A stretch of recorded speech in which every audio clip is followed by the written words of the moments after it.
Alden ni Chord update. Yan IG story ni Alden.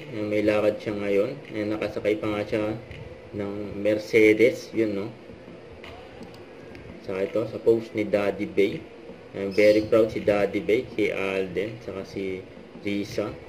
Naka-pilot uniform pa nga si Alden, no? Sa Alpha Aviation Group. Ayan, no? Kaya na si Captain Alden.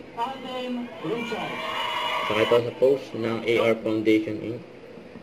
And heartfelt gratitude to everyone who play a part in making the flood relief operation tayo magpasalamat sa mga blessings na natin natatanggap. Ultra Mega Alpha Aviation Group, Wasico, and to all volunteers. Hinihiling po namin naway lumalim ang aming pananampalataya maraming natulungan si Alden. Panginoong Kristo at sa kanyang Ama. Namigay ng mga relief goods si Alden dyan sa Bulacan. Of course, to my team, to Nigerian team po. Namigay niya ka-generous si Alden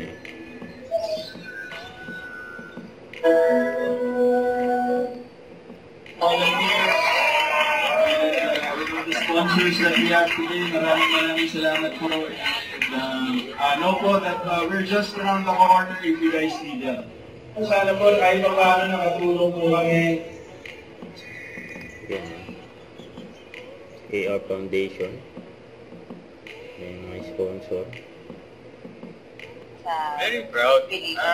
About sa movie ni Barbie. Mind you guys, ginagawa ni Barbie itong Penthouse 77 while she's doing Pulang Araw. And ako yung napagod sa kanya for this film. This is a very taxing film. Ang laki ng demand sa lead character, but she was able to deliver it flawlessly. I've never seen Barbie like this.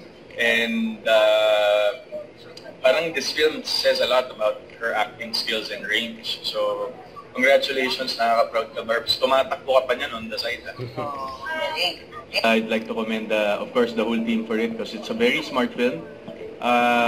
You know, it's quite interesting how you can mellow and you know, navigate mo yung current issues with a horror film. That's something out of the box for me. It's the first time I saw this kind of concept. Pero parang most of it kasi it's a current issues yung tinakal dito sa pelikula. Pero ang galing lang ng mga talon ng eksena. You don't know what's real and what's nasan na yung reality ng character ni Barbie dito, which is Luna. So kudos to the writers, of course, and syempre kay Barbie. A huge congratulations to the cast, but most especially to Barbie. Job well done. Pinataob mo na naman silang lahat. Congrats. Don't forget to subscribe, click the notification bell for more update. This is Richard the Action Vlog. Stay tuned for more videos. See ya.